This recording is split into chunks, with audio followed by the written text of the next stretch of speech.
C'est l'heure de la dernière tranche d'information de la journée. Mesdames et messieurs, bonsoir. Les titres pour démarrer. Le chef de l'État, Alassane Ouattara, a présidé ce mardi la cérémonie de célébration des 60 ans de la BAD, Banque africaine de développement. Depuis septembre 1964, cette institution financière œuvre à améliorer les conditions de vie des Africains. À ce jour, ce sont plus de 5000 projets réalisés à travers le continent. Thème retenu pour cette célébration, 60 ans à faire la différence. Et pour faire la différence, une délégation ivoirienne est à l'école coréenne. Elle s'intéresse au succès coréen en matière de production de riz. Le ministre d'État, ministre de l'Agriculture, du Développement rural et des productions vivrières, Kobena Kwasi Adjoumani, est à la tête de cette mission. La Côte d'Ivoire veut sous peu relever le défi de l'autosuffisance en riz. Et le mois d'août, vous avez pu le constater, a enregistré un faible niveau d'ensoleillement. Ce mois de septembre également, avec un temps régulièrement maussade. Cette situation pourrait entraîner des maladies si l'on ne prend pas ses précautions. Les conseils d'un spécialiste dans ce journal. Merci de toujours vous informer sur la chaîne qui rassemble. Célébration des 60 ans de la BAD, Banque africaine de développement. Le président Alassane Ouattara a présidé la cérémonie ce mardi à Abidjan. La BAD, il faut le savoir, œuvre depuis 1964 à améliorer les conditions de vie des Africains. Comme acquis, plus de 5000 projets réalisés à travers le continent. Le chef de l'État ivoirien félicite la banque pour ses prouesses et l'exhorte à se réinventer. Le compte rendu de Mama Traoré. L'acte de naissance de la Banque africaine de développement BAD a été signé le 10 septembre 1964 à Khartoum au Soudan. Ce 10 septembre 2024, en présence du président Alassane Ouattara, l'institution célèbre son jubilé de diamant à Abidjan sous le thème « 60 ans à faire la différence ». Et cette différence se mesure selon la banque dans chaque projet améliorant les conditions de vie des Africains. On en compte plus de 5000 réalisés à ce jour dans divers secteurs sur le continent. Citons pour exemple le pont de Sénégambie, le port de Nador Ouest au Maroc, la voie ferrée reliant la Tanzanie, le Burundi et la RDC, ou encore la route nationale de Moroni aux Comores. Le Nigérien Akinwumi, Adesina, 8e président du groupe de la BAD, se félicite des prouesses accomplies durant ces 6 décennies. L'impact de la banque se ressent dans des millions de vies des populations sur le continent africain. Au cours des 8 dernières années, notre travail a eu un impact sur la vie de plus de 400 millions de personnes en Afrique. La Banque africaine de développement a permis d'accélérer le développement du continent africain. Au cours des 9 dernières années, nous avons fourni 55 milliards de dollars en appui au développement de l'infrastructure, de l'énergie, aux routes, aux corridors, aux ports, aux aéroports, aux voies ferrées, à l'infrastructure numérique, à l'eau et l'assainissement. Aujourd'hui, la banque est la plus grande institution multilatérale de financement de l'infrastructure en Afrique. Le bilan est jugé satisfaisant. La BAD compte aujourd'hui 81 pays actionnaires pour un capital évalué à 318 milliards de dollars. Malgré ces efforts, l'Afrique reste encore confrontée à d'innombrables obstacles à lever sur la voie menant au développement socio-économique. Pour preuve, 600 millions d'Africains n'ont toujours pas accès à l'électricité. Parmi les défis, nous relevons également les problèmes liés à la notation souveraine, à l'endettement excessif, aux risques climatiques qui frappent durement nos économies.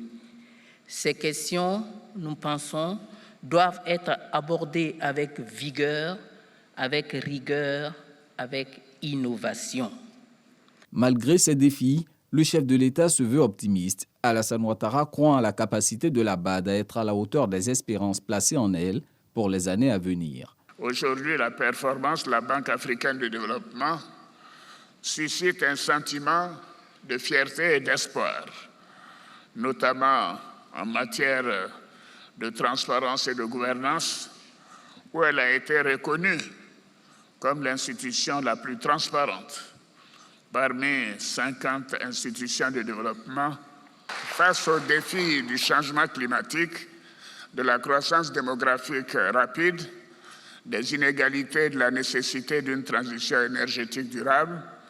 Les pays africains accompagnés par la Banque africaine de développement et les partenaires au développement devront continuer à servir de catalyseur pour la croissance inclusive, le développement durable et l'intégration régionale.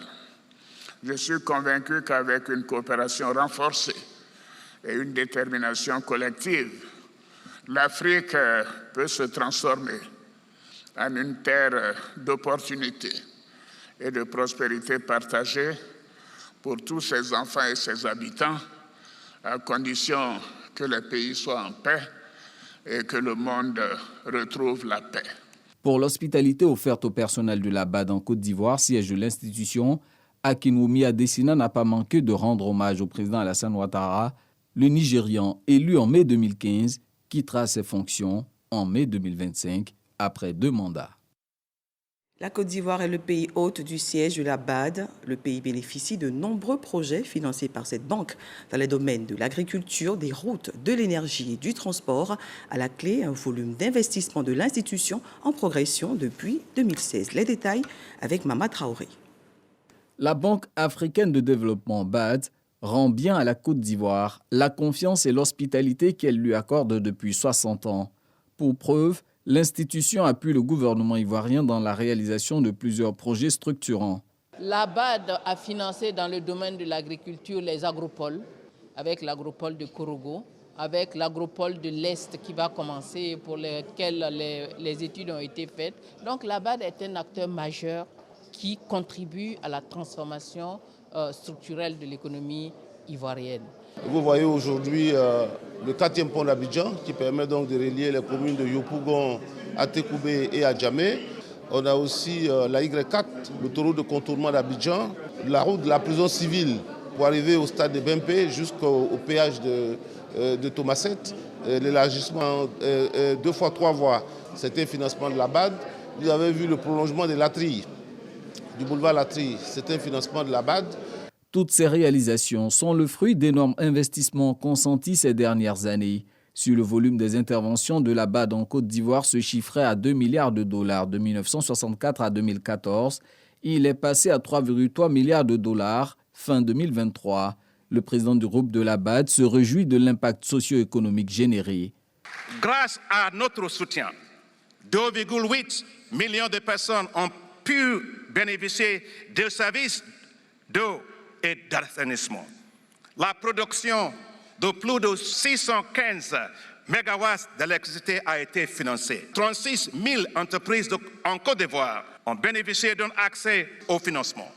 Dans le seul secteur de transport en Côte d'Ivoire, l'appui de la banque a été multiplié par 23 de 2010 à 2018, passant de 36 milliards de francs CFA en 2012 à 830 milliards de francs CFA en 2018. Fort du soutien du gouvernement ivoirien, la BAD envisage de se bâtir un nouveau siège à Abidjan. Ce partenariat nourri par la confiance a tout l'air d'une idylle sans fin. Akinwumi Adesina le dit en des termes bien choisis. Nous pouvons dire en toute confiance, nous sommes chez nous. Nous aimons la Côte d'Ivoire. Nous serons toujours en Côte d'Ivoire. L'autosuffisance en riz, un des objectifs du gouvernement ivoirien. Pour le réaliser, des experts ivoiriens sont en Corée, à l'école de la Corée. Objectif, comprendre le succès du pays en matière de production de riz. La délégation ivoirienne est conduite par Kobena Kwesi Adjoumani, ministre d'État en charge de l'agriculture. Je vous propose le reportage de notre envoyé spécial, Hervé Blé. C'est une expérience de développement des zones rurales vieilles de plus de 60 ans à laquelle s'intéressent les membres de la délégation ivoirienne. Ils sont à Goumi, village de la Corée du Sud, pour comprendre l'essence à la force motrice de Semaul Undong. La fondation Semaul a été créée en 1960 en Corée par le président Park Chung-hee dans un pays alors classé parmi les plus pauvres du monde. La fondation réussit l'exploit d'éliminer la pauvreté dans les villages, améliorant du coup les conditions de vie des habitants. L'élément le plus important dans la réussite de Semaul Undong est la participation active des résidents. C'est pourquoi le gouvernement a beaucoup travaillé pour la sensibilisation des habitants sur le Semaul Undong pour le développement rural. Relais de la politique gouvernementale dans les 36 000 villages coréens, les dirigeants locaux Semaul ont su unir les habitants autour de leur modernisation. Leur engagement à innover dans les méthodes agricoles fait d'eux l'une des forces motrices de la croissance économique de la Corée, aujourd'hui le leader mondial de la production du riz. À ce volet s'intéresse la Côte d'Ivoire. En 1975, ils sont devenus autosuffisants en riz. C'est cette politique-là que nous voulons déjà. Nous-mêmes, nous avons commencé avec les moyens dont nous disposons. Et le président de la République, son Excellence, M. Alassane Ouattara, nous a instruit de voir le modèle type qu'il faut appliquer pour aller vite à cette autosuffisance alimentaire-là. Eux, ils ont axé leur politique sur la souveraineté alimentaire, c'est-à-dire produire ce que les populations veulent et ce qui peut également contribuer à nourrir les Coréens. Ça n'a pas été le cas au départ. Et je crois qu'avec le président Alassane Ouattara, dès lors qu'il a changé la dénomination même de notre ministère en y associant les productions vivrières, donc sa volonté, c'est que nous puissions produire davantage pour nourrir les Ivoiriens. Et c'est pour cela que nous sommes ici. Dans cette dynamique s'inscrit le protocole d'accord que va signer en Corée du Sud le ministre d'État, ministre de l'Agriculture, du Développement rural et des productions vivrières, Kobena Kwasi Adjumani, avec la fondation coréenne Semaoul. Retour en Côte d'Ivoire et direction Korogo dans la région du Poro. Une délégation de haut niveau composée d'entreprises néerlandaises y séjourne depuis ce lundi. Et cette initiative de l'ambassadeur des Pays-Bas en Côte d'Ivoire s'inscrit dans le cadre du renforcement de la coopération entre les deux pays. Ami Sissoko. Korogo est la troisième étape de la caravane des Pays-Bas en Côte d'Ivoire. À sa tête, l'ambassadeur du Royaume des Pays-Bas en Côte d'Ivoire, son Excellence Jeroen Kelderrief. Une visite après celle des régions de Bokle et Ossasandra pour explorer les opportunités d'investissement dans divers domaines, notamment l'agriculture, l'élevage, l'industrie agroalimentaire, le vivrier, l'artisanat et les infrastructures.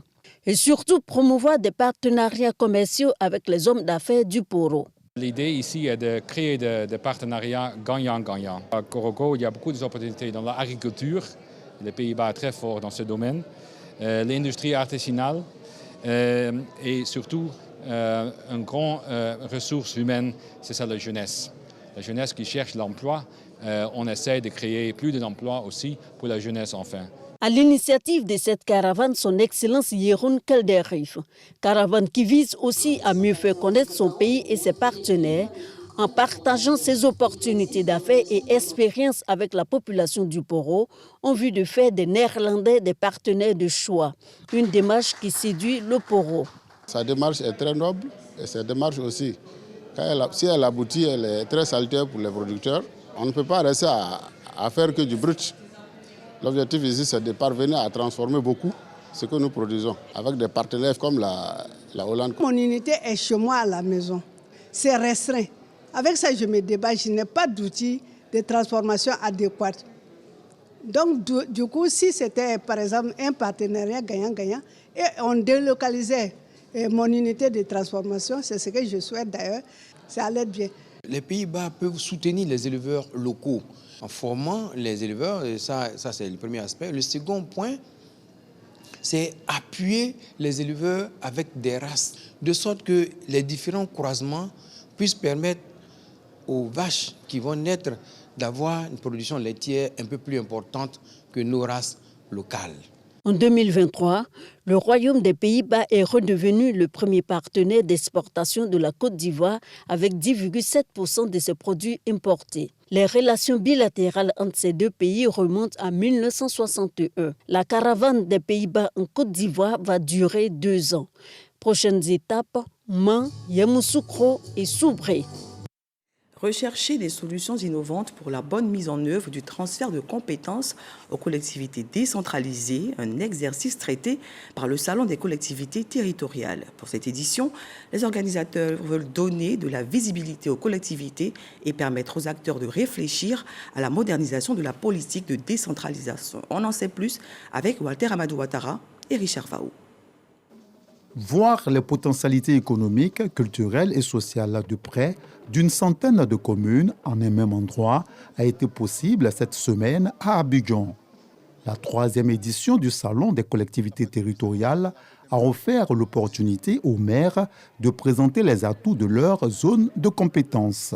Vous voyez que c'est le plus beau stand de ce salon. Nous sommes en face d'une innovation de taille, à savoir éditer les extraits en moins d'1 minute. Nous produisons pratiquement près de 200 à 300 extraits par jour. Avec la nouvelle découverte, la mine d'or, c'est des opportunités, c'est des potentialités que Diarra regorge. Donc, à tous les investisseurs désirés qui viennent investir dans la commune de Diarra. Nous sommes le premier producteur mondial d'anacarde. Diarra aussi, c'est une commune où l'on cultive du coton, de l'arachide, de l'igname. Donc, il y a beaucoup de potentialités. Tenu au parc d'exposition d'Abidjan, l'événement a également permis aux élus locaux de partager leurs préoccupations. Sadamo Sokora, nos attentes, c'est de trouver des moyens de financement en dehors de ce que l'État met comme ressources à notre disposition. Parce que ce qui est important de retenir, c'est que nous sommes tous à la recherche du bonheur de nos populations. Également faire la promotion de nos territoires en matière de tourisme, en matière de culture, pour que ces territoires-là soient visités par tous les Ivoiriens, y compris les visiteurs étrangers qui sont sur le salon. Les visiteurs se disent émerveillés par la diversité et la richesse des services et produits présentés dans les stands. Cette édition est spéciale parce que ça permet de concrétiser, de valoriser ce qui a été dit par le président de la République et chaque commune est en activité maximum. Pour moi, c'est un honneur de rassembler les collectivités et de valoriser nos différentes communes, nos régions, tout ce qu'on a de beau sur le plan culturel, développement, et apprendre aussi de certaines régions, certaines communes qui sont venues de l'international. Cette 3e édition bénéficie du soutien institutionnel du ministère de l'Intérieur et de la Sécurité, le Sénat de Côte d'Ivoire, le PNUD, la RDCI, Assemblée des régions et districts de Côte d'Ivoire, le VICOSI, l'Union des villes et communes de Côte d'Ivoire soutiennent cette initiative qui vise à donner de la visibilité aux collectivités territoriales. Parlons santé à présent. La date du 10 septembre marque la journée mondiale de la prévention du suicide. L'OMS, il faut le savoir, enregistre 700 000 décès par suicide dans le monde. Une situation préoccupante même pour la Côte d'Ivoire afin ces derniers cas enregistrés. À l'occasion de cette 22e journée commémorative, le Programme national de santé mentale opte pour la sensibilisation et la prévention. Ismaël Déo, Arnaud Kofi. D'abord, le mois d'avril, puis le mois de juillet. Des cas de suicide créent les mois sur les réseaux sociaux et médias en ligne en cette année 2024. Mélancolie, désespoir, tristesse ou même désillusion, voici quelques signes de ce fléau. Boko, lui, a pu s'en sortir. J'étais à la maison, ici là comme ça, puis que je me dis, il faut aller sur la dalle. Il faut aller sur la dalle. Et il m'avait, puis mon frère m'a arrêté 2 fois. Si c'était pas à cause de mon frère là, il allait déjà me suicider sur la dalle là-bas 2 fois. Tout a commencé par manque de sommeil. Par manque de sommeil d'abord. Et après, maintenant, c'est arrivé que j'improvisais beaucoup. Je sortais et disais n'importe quoi. Il faut qu'on sensibilise. On a à sensibiliser pour que moi, les gens savent ce qui est de la santé mentale. Quand tu rentres là-bas, c'est comme tu es coupé du monde. Ça n'a rien à voir avec le monde actuel qu'on est. Un appel qui prend forme tous les 10 septembre. À l'occasion de la journée mondiale de la prévention du suicide. La Côte d'Ivoire célèbre l'événement à travers le programme national de santé mentale.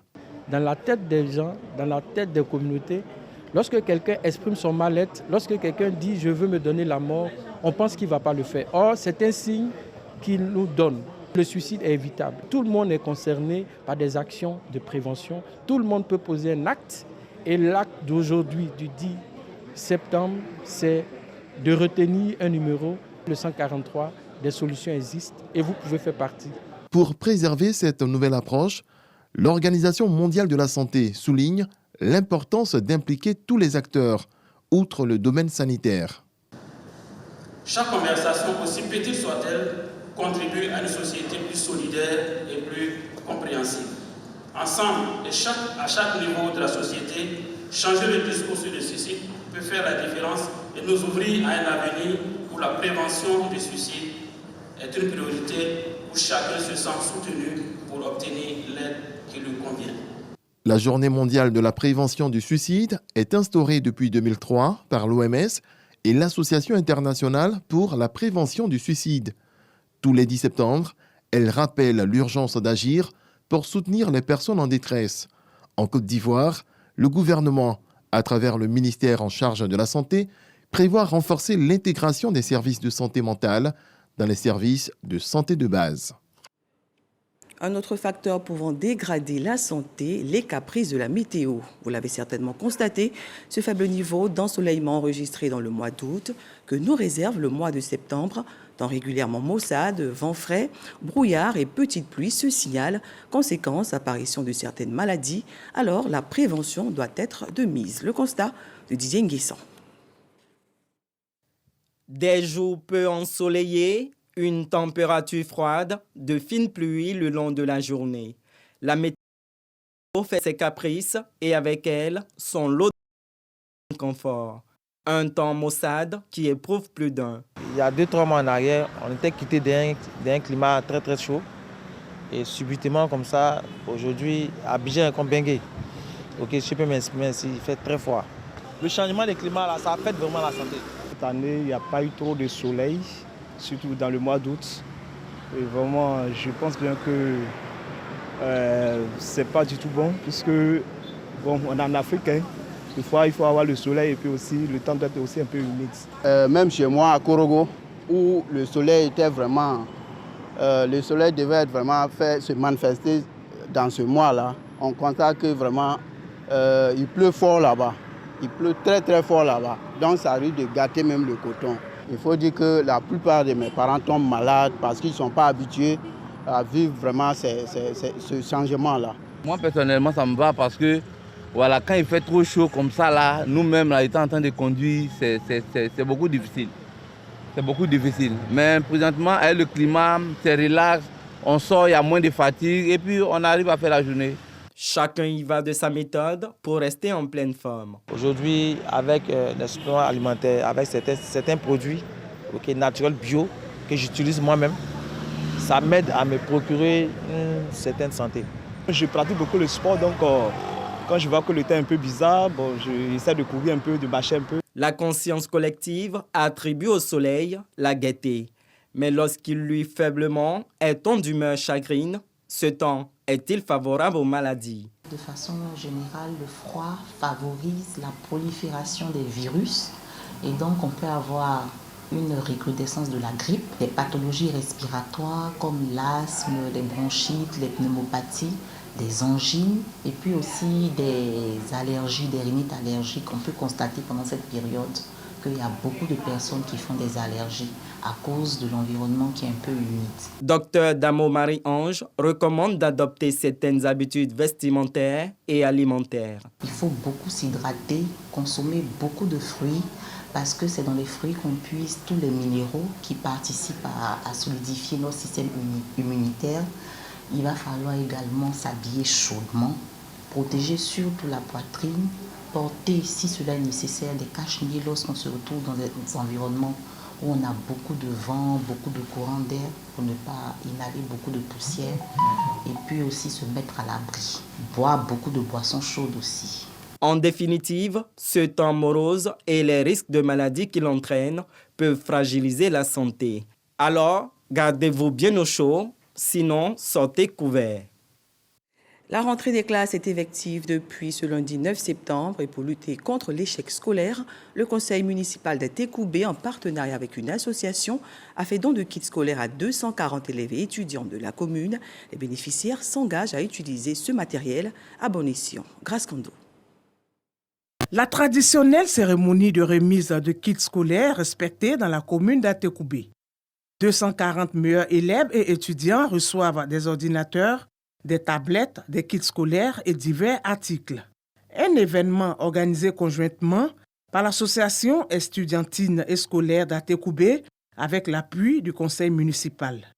À travers ce don, le député maire apporte sa contribution à la lutte contre l'échec scolaire. Nous n'avons pas droit à l'erreur parce que nous sommes dans une commune modeste. Ce qui nous reste, c'est notre témérité, notre courage, notre détermination et notre volonté de réussir coûte que coûte. On peut être un enfant d'Atekoubé et rentrer aujourd'hui à Polytechnique en France. C'est le cas d'Issa. On peut être d'Atekoubé comme Yacouba et réussir le meilleur concours d'informatique dans le monde en Chine.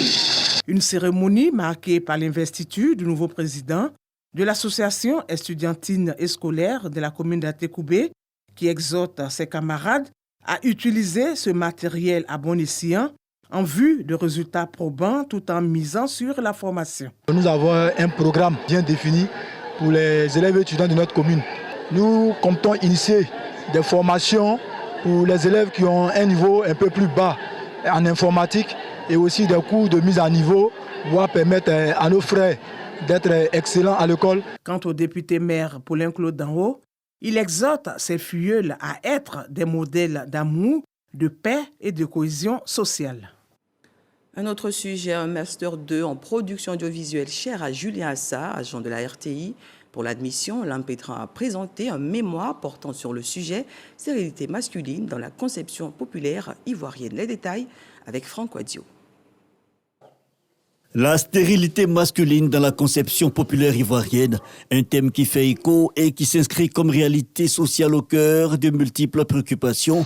Sa conception dans l'imaginaire populaire, la réalité telle qu'expliquée par la science à l'aune des solutions inspirées de la pharmacopée, autant de pistes explorées par l'impétrant Julien Assa, animateur de programme et réalisateur désormais admissible en Master 2 en production audiovisuelle. J'ai choisi ce sujet parce que généralement en Afrique, on parle d'explosion démographique.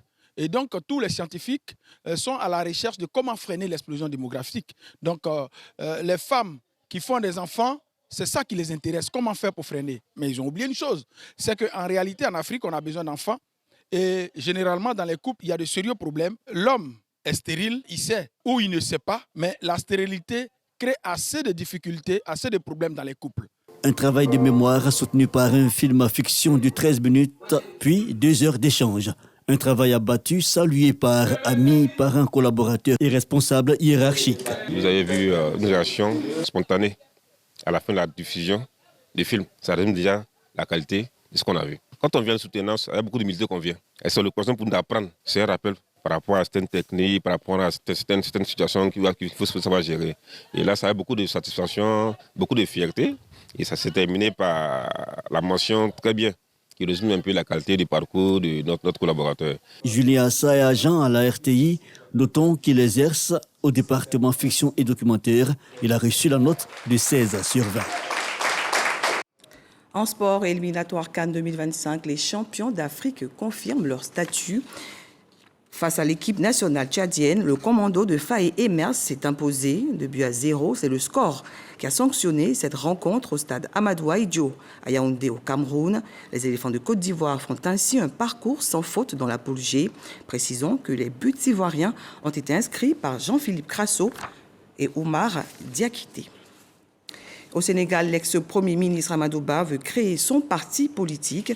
Quelques mois après sa défaite face à Bassirou Diomaye Faye, Amadou Ba entend incarner sa vision pour un Sénégal de paix et de prospérité partagée. Cette récente annonce vient ainsi acter son départ de l'Alliance pour la République de Macky Sall. Pour rappel, Amadou Ba a occupé le poste de Premier ministre de septembre 2022 à mars 2024. C'est un débat très attendu. Kamala Harris et Donald Trump se préparent à monter sur scène à Philadelphie où s'affronteront pour influencer les électeurs américains avant le scrutin du 5 novembre. L'événement aura lieu à 21h heure américaine et 1h GMT pour 90 minutes. La vice-présidente démocrate et l'ancien président républicain ont tous les deux accepté les règles strictes de ce débat qui se feront sans notes et sans public. Fin de cette édition, merci de votre attention. Retour de l'info demain 6h30 avec Régis Kofi.